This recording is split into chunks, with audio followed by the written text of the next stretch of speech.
पहली बार गाड़ी सर्विसिंग कराने जा रहा हूँ। अपनी टाटा जस्ट गाड़ी है और पहली बार सर्विसिंग कराने देने का मतलब ये है कि पहली बार बाहर से सर्विसिंग करा रहा हूँ। अदरवाइज़ मैंने जितनी बार भी सर्विसिंग करवाई है वो मैंने टाटा मोटर के ऑथोराइज सर्विस सेंटर से ही करवाई है। अब बात ऐसी कि एक बंदा से बात करके आया था, 3,500 में बोला था पेट्रोल जीएसटी का मैं सर्विसिंग कर दूंगा। आज फ़ोन किया हूँ कि भाई मैं आ रहा हूँ, तो बोलता है आप फ्राइडे को आ जाओ। फ्राइडे को आने का मतलब कुछ समझ में नहीं आ रहा फ्राइडे को काहे को बोल रहा है। ठीक है, फ्राइडे को किधर और लेके आके सर्विसिंग खत्म है। तेरे पास कारीगर नहीं है या फिर इधर कुछ दिक्कत है क्या गाड़ी के सर्विसिंग का? कुछ बताया नहीं। नहीं, ऐसा कुछ नहीं है, फ्राइडे को आते तो अच्छा रहता, 2-3 दिन और रुक जाओ। मैं बोला कि मेरे पास छुट्टी नहीं है। अब तो चलो होली का नेक्स्ट डे था तो मैंने छुट्टी लिया है, अदरवाइज़ मेरे पास ऐसा छुट्टी अवेलेबल नहीं रहता है। ठीक है, तो बोलता है कि चलो ठीक है आ जाओ, उस दिन आते तो अच्छा रहता। मैं बोला ठीक है चलो जाने दो भाई, तेरे से नहीं कराने का। मतलब क्या है, 3,500 फूक भी दूँ और काम भी नहीं करके दे पाएगा, बाद में बोलेगा मैं तो मना किया था आपको। ठीक है ना, तो इसलिए बेटर है कोई एक और ऑप्शन मैंने देखा है, होपफुली वो मिल जाए और काम हो जाए। उसने थोड़ा कोटेशन ज़्यादा दिया है, मतलब 4,000 बोला है, पर उसको कूलेंट भी चेंज करने को बोला है। अब लेट्स सी उधर पहुँचते हैं तो फिर मैं आपको अपडेट करता हूँ। फिलहाल मैं गाड़ी ड्राइव ही कर रहा हूँ। दरवाज़ा खोलने से पहले साइड मिरर में देख लेने का कोई गाड़ी आ रही है कि नहीं। सपोज आपने गाड़ी खोला और एकदम से कोई स्कूटर वाला है, वो आपको टकरा सकता है। ठीक है, जैसे ये है, ये बंदे को पता नहीं कि आप गाड़ी खोलने वाले हो, लेकिन आपको तो पता है आप गाड़ी खोलने वाले हो।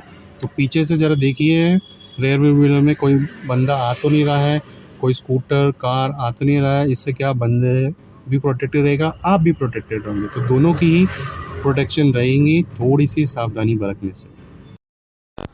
तो मैं पहुंच गया सर्विस सेंटर पे। इत्तेफाक ये था कि जिस सर्विस सेंटर को पहले मैं ढूंढता हुआ इस दुकान पे पहुंचा था, ये वही सर्विस सेंटर था। वो बंदा पता नहीं क्या करने की फिराक में था, मुझे कुछ समझ में नहीं आया। और जब मैंने ओनर से बात किया सर्विस सेंटर के, तो बोला कि हाँ इसी का ही वो नाम है जो आप नाम बोल रहे हो और जो आपने कॉल किया, इसी बंदे को कॉल किया है। मगर इस बंदे ने मुझे मना कर दिया कि आज मत आओ। तो बोला कि चलो ठीक है, जो हो गया अभी सर्विसिंग कर देता हूँ मैं और स्टार्ट करते हैं काम को। ठीक है चलो। तो बात ऐसी है कि अब 3,500 रुपये में ही मेरा कूलेंट भी बदल के देने के लिए रेडी हो गए। तो सर्विसिंग करना इन्होंने स्टार्ट कर दिया था, जाते सारी इन्होंने तुरंत ताबड़तोड़ काम स्टार्ट कर दिया था। फॉर्चुनेटली मैं ही पहले नंबर पे था और सबसे पहले इन्होंने एक बंदा व्हील को खोल के उसका पूरा जो ब्रेक पैड होता है उसको क्लीनिंग काम स्टार्ट कर दिया। दूसरे ने ये देखो एयर फ़िल्टर हुआ, ऑयल फ़िल्टर हुआ, एसी फ़िल्टर हुआ, ये काम पे मतलब एक बंदा फ़िल्टर का काम, एक बंदा क्या कर रहा था, अपना जितना भी ये व्हील वाला काम है, ग्रीसिंग का, रबर पैड क्लीनिंग का, ये काम उन्होंने स्टार्ट कर दिया। देखो काम करते हुए बंदे एकदम प्रोफेशनल थे, ऐसा कुछ मुझे अनाड़ीपना लगा नहीं। ये स्पार्क प्लग ये दिखा रहा था कि 4 स्पार्क प्लग है और स्पार्क प्लग भी मुझे बदलना पड़ा क्योंकि वो बोले कि स्पार्क प्लग ने बैकफायर किया। बैकफायर का क्या मतलब होता है मैं आगे वाली वीडियो में आपको बता दूंगा।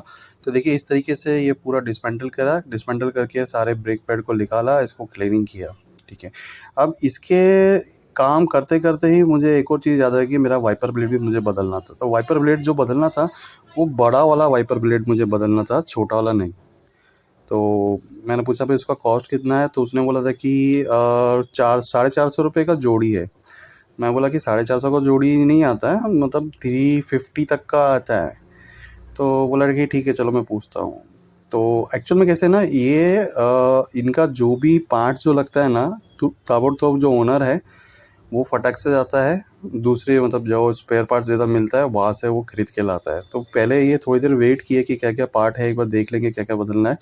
तो 3 फ़िल्टर तो बदलने ही थे, जैसे मैंने बोला AC filter, oil filter, air filter, ये तीनों फ़िल्टर बदलने थे। स्पार्क प्लग भी टेक्नीशियन ने बता दिया कि स्पार्क प्लग भी बदलना है, तो चारों स्पार्क प्लग मैंने बदले गए। चारों स्पार्क प्लग बदलने का कॉस्ट हो गया 1000 रुपीज़। ठीक है, और सर्विसिंग का जैसे मैंने बताया दिया था सामने स्टार्टिंग में आपको कि 3,500 रुपये का सर्विसिंग कॉस्ट है। वाइपर ब्लेड एक ही बड़ा वाला वाइपर ब्लेड बदला जो कि ड्राइवर साइड का होता है, वो 200 रुपीज़ में मुझे आ गया। तो मुझे कॉस्ट एकदम ओके लगा, ऐसा कुछ ये नहीं लगा। ये देखिए स्पार्क प्लग मैंने आपको जैसे दिखाया था कि स्पार्क प्लग बदलना पड़ा। यहाँ पे एसी फ़िल्टर का भी पूरा, ये लोकेशन है जहाँ से एसी फ़िल्टर चेंज किया जाता है। अब ये स्पार्क प्लग है जो बोस कंपनी का ब्रांडेड था, जो मैंने 2020 में लगाया था। और एक और चीज़ इस गाड़ी में थोड़ा प्रॉब्लम था, इसकी जो इंडिकेटर है ना ड्राइवर साइड वाला, अगर आप देखेंगे देखिए बहुत फास्ट ब्लिंक कर रहा है। ये प्रॉब्लम अचानक बारिश के मौसम में आना स्टार्ट हुई थी और ये प्रॉब्लम काफ़ी देर तक परसिस्ट करी, और ये जो सामने वाला भी जो लाइट था ना उसमें भी ये प्रॉब्लम आती थी। तो बंदे ने वो लाइट भी निकाल के उसको प्रॉपर्ली लगा दिया, शायद कुछ वायरिंग का इशू था, तो वो प्रॉपर्ली मेरा काम बन गया। यहाँ पे आप देख सकते हैं कि पीछे के जो व्हील्स होते हैं इसके भी ब्रेक पैड को किस तरीके से क्लीन कर रहे। ये स्पार्क प्लग, ये देखिए, ये जो व्हाइट पोर्शन है ना, ये व्हाइट पोर्शन नीचे का, ये देखिए इधर भी आप देखोगे ना तो ऐसा जंग लग गया है या फिर बोल सकते हो कि जल गया है। यही पोर्शन है जिसको बोलते हैं हम लोग बैकफायर करना। तो ये इन्होंने मुझे बताया कि बैकफायर हो गया था, इसके वजह से सारे के सारे बदलने में, चारों में सेम सिचुएशन थी। तो ये जो लाइट का, जैसे मैंने आपको बताया, ये है वो प्रॉब्लम लाइट का जो रिसॉल्व कर दिया गया था बाय दिस टेक्नीशियन, और काम इनको सब आता है। ठीक है, अब देखिए मेरा काम एकदम मेजर काम नहीं था कि भाई पूरा गाड़ी खोल दिया, पूरा गाड़ी फिर असेंबल करना है, इंजन ओपन करना, ऐसा कुछ काम था नहीं। आप देख सकते हो नॉर्मल सर्विसिंग है, क्लीनिंग हुआ, नॉर्मल वायर वायर का काम है, यही सारे काम थे। चारों व्हील क्या है, इन्होंने ब्रेक पैड क्लीन कर दिया। और काफ़ी देर तो मुझे ऐसा लग रहा था कि यार मैं सर्विसिंग कम, मैं व्हील का ही काम करवा रहा हूँ। पता नहीं ऐसा क्यों, क्योंकि क्या था ना कि पार्ट जब तक आए आए नहीं, जब तक वो पार्ट लगाने का काम होएगा नहीं, इंजन ऑयल डलेगा नहीं, ठीक है, तो मेजर काम अगर देखा जाए तो व्हील का ही काम होता है। व्हील क्लीनिंग ये सब, यही थोड़ा सा टाइम कंज्यूम होता है। बाकी तो फटाफट पाइप ड्रेन करना है, और मतलब इंजन ऑयल ड्रेन करना है, सब कुछ ड्रेन करना है, और सामान है तो ताबड़तोड़ उसको भर देना है। अब ये मसक्कली वाला वाइट पिजन मुझे दिखा, तो मैं बोला इस वीडियो का ये भी पार्ट बना देता हूँ, आपको थोड़ा इंटरटेनमेंट और भी मिल जाएगा। सर्विसिंग का काम स्टार्ट हो चुका है, और बस अभी वो ऑयल फिल्टर उसे वो लेने गए, वो चेंज करना है, वो चेंज करके क्लीनिंग करना है और काम ख़त्म हो जाएगा। स्पार्क प्लग चेंज करने को बोला है, और वाइपर ब्लेड मुझे चेंज करवाने ही थे। टाटा लाया था, वो मैं एंजॉय कर रहा हूँ कार की बैक साइड में बैठ के। थोड़ी गर्मी है पर कांट हेल्प इट, उधर ओपन जगह है, उधर बैठ नहीं सकते। और ये है वो वाइपर ब्लेड। अब ये ब्रांडेड तो नहीं है, मेरा ऑलरेडी ब्रांडेड लगा हुआ था बोश का ही, क्योंकि पिछली बार जब सर्विसिंग कराया था वो मैंने सर्विस सेंटर से कराया था, सब कुछ ब्रांडेड था। अब ये स्पार्क प्लग भी देखिए, ये NGK ब्रांड का है। अब देखिए बोश ब्रांड का कितने का आता है मुझे याद नहीं है, मेरा पिछला अगर आप व्लॉग देखोगे तो उसको आपको पता चल जाएगा और मुझे भी रिकलेक्ट हो जाएगा। पर फिलहाल मैं वॉइस ओवर कर रहा था तो मैं बोला कि अभी फटाफट वॉइस ओवर काम खत्म करते। ये मेरा ओरिजिनल बोश ब्रांड का था। ये देखिए जो मेरा बोला था ना पीछे वाइट पोर्शन में बैकफायर होने की वजह से वो चांसेस है कि कभी भी आपका बीच सफ़र में गाड़ी आपकी अटक सकती है, तो इसलिए बेटर है कि स्पार्क प्लग आप चेंज कराओ। एक बोलते हैं सेफ्टी प्रोटोकॉल है। ये इंजन ऑयल फिल्टर है, एयर फिल्टर देखो काम असेंबली का स्टार्ट कर दिया है जैसे ही सामान आ गया था। तो वाइपर ब्लेड एक्चुअली में जैसा एल्ट्रोज गाड़ी में जो आता है ना, मैं वो लगाना चाहता था, पर वो थोड़ा कॉस्टली बैठ रहा था। अब इस बंदे को भी एक्चुअल में प्राइस पता नहीं था, या फिर इसको था कि मेरा मार्जिन कितना आएगा, वो रखने की वजह से इसने मुझे कुछ क्लियरली बताया नहीं। पर ठीक है, अंडरस्टूड, ये लोग भी कमाने के लिए बैठे हैं। तो मैं बोला फ़िलहाल अब जितना सस्ते में काम होता है वही कर देता हूँ, तो बस सस्ता वाला का ही काम निपटाने की ट्राई कर रहा था। तो मैं बोला जो भी आप लाए हो वाइपर प्लग, अब मैं वही लगा देता हूँ।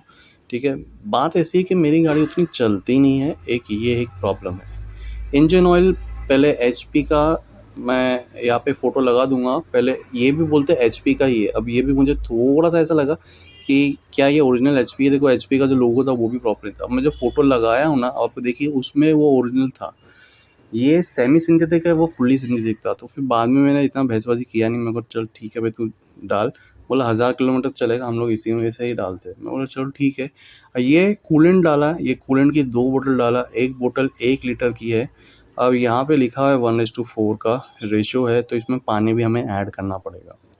ओके, तो दोनों बोतल इसने पोर कर दिया। उसके बाद में जब दोनों पोर करने के बाद में जो इसका जो जो टैंक है ना, कूलेंट वाला टैंक, ये देखिए यहाँ से ड्रेन किया पहले इसने। पूरा ड्रेन करने के बाद भी इसने इंजन चालू रखा ताकि फुल्ली वो ड्रेन अप हो जाए।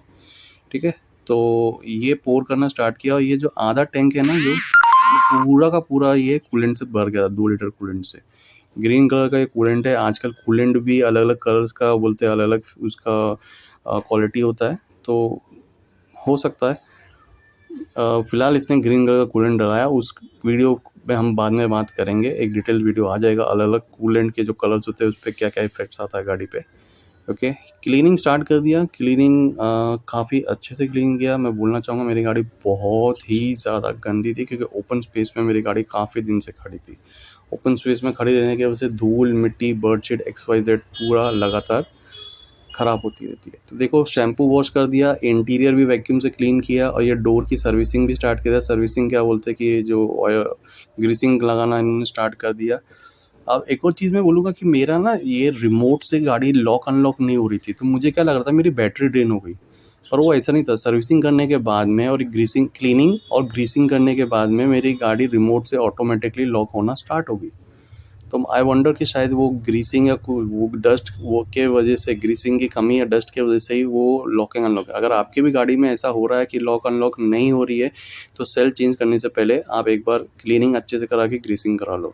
ये देखिए जो बैटरी के टर्मिनल है यहाँ पे इलेक्ट्रिकल स्प्रे मारा गया, ये ब्लू कलर, ये बहुत ही अच्छा है। मैंने एक वीडियो ऑलरेडी बना रखी थी जब मेरे बैटरी का ये जो टर्मिनल होता है ना ये करोडेड हो गया था, तो उसमें भी इन्होंने एक्सटेंशन लगाया था। यही यही गैराज में मैंने करवाया था। लोकेशन अलग था गैराज का, अब लोकेशन अलग हो गया है और वो भी आप वीडियो जाके देख सकते हैं। तो ये बहुत अच्छा स्प्रे है, 3 साल तक कुछ भी प्रॉब्लम नहीं है, कुछ करोजन लगा नहीं। वाइपर ब्लेड जैसे आपने देखा, वाइपर ब्लेड इन्होंने चेंज कर दिया। अब ये मेरी हालत है गाड़ी की आफ्टर क्लीनिंग, बहुत ही अच्छी क्लीनिंग की है अंदर और बाहर से। एक बार मैं आपको पूरा 360 डिग्री व्यू बता देता हूँ। अब देखिए ये नीचे देखिए बम्पर के ऊपर जो था ना फॉग लैंप, ये भी मेरा मुझे लग रहा था कि इसकी वायर में थोड़ी दिक्कत हो गई है, तो मैं टेक्नीशियन को बोला ज़रा चेक कर। मैंने लाइट लूट सब ऑन करके देखा तो लाइट ऑन नहीं हो रही थी, तो बोला कि ठीक है मैं वायरिंग चेक करता हूँ। नीचे गया वायरिंग चेक किया, बोला वायरिंग तो ठीक है। तो एक्चुअली बल्ब फ्यूज़ हो गया था, तो बल्ब फ्यूज़ होने की वजह से वो जल ही नहीं रहा था। तो ये भी बल्ब टेक्नीशियन ने चेंज कर दिया और इसका कुछ भी मुझसे चार्जेस नहीं लिया, ना तो बल्ब के चार्जेस। तो यहाँ पे लोकल गैरेज में ही फ़ायदा था कि ऐसे चार्जेस, लेबर चार्जेस फालतू लगाते हैं। तो देखिए 3500 का मेरा सर्विसिंग प्लस 1000 रुपये का स्पार्क प्लग और 200 रुपये का वाइपर, 4700 में पूरी गाड़ी टन हो गई। तो आप भी अगर वसई महाराष्ट्र से है, वसई महाराष्ट्र से, तो कमेंट कीजिए, मैं आपको ये बंदे का address, location, phone number provide कर दूँगा पर्सनली। तो ये ना टोटल एक वीडियो मेरी तरफ से जिसमें टाटा जेस की सर्विसिंग कैसे होती है, क्या क्या पार्ट्स बदलने हैं, क्या क्या करना है, इसके बारे में आपको डिटेल इन्फॉर्मेशन प्रोवाइड किया था मैंने। और ऐसी ही मेरी और सारी वीडियो आपको मेरे चैनल पे मिल जाएंगी। और मैं टाटा जेस्ट के साथ साथ एक इलेक्ट्रिक टू व्हीलर भी ओन करता हूँ, तो उसके बारे में भी मैंने डिटेल सर्विसिंग कैसे होती है ईवी गाड़ी की, क्या क्या कॉस्ट होता है, प्रोडक्शन कॉस्ट कितना है, सेलिंग से लेके, मतलब सेलिंग मतलब परचेजिंग, मेरे लिए परचेज, उनके लिए सेलिंग, परचेज से लेके टोटल 10,500 किलोमीटर तक का मेरा एक्सपीरियंस कैसा है उसके लिए भी पूरा मैंने एक प्लेलिस्ट बना रखा है। तो आपको वो भी वीडियो जाके आप चेकआउट कर सकते हो अगर आप फ्यूचर में इंटरेस्टेड हो कोई भी इलेक्ट्रिक टू व्हीलर्स परचेज करने के लिए। ठीक है, तो आई होप आपको ये वीडियो इन्फॉर्मेटिव लगी होंगी। अगर इन्फॉर्मेटिव लगी तो प्लीज़ लाइक कीजिए, सब्सक्राइब कीजिए। इसके अलावा भी मेरे साथ बने रहिएगा चैनल पे, और भी बहुत सारे वीडियोज़ हैं। मैं कुछ भी चीज़ अगर ऑनलाइन भी परचेज़ करता हूँ तो मैं उसके भी वीडियोज़ बनाता रहता हूँ। जय हिंद, मिलते हैं फिर कभी सेम ऐसी ही कोई एक वीडियो में। बाय।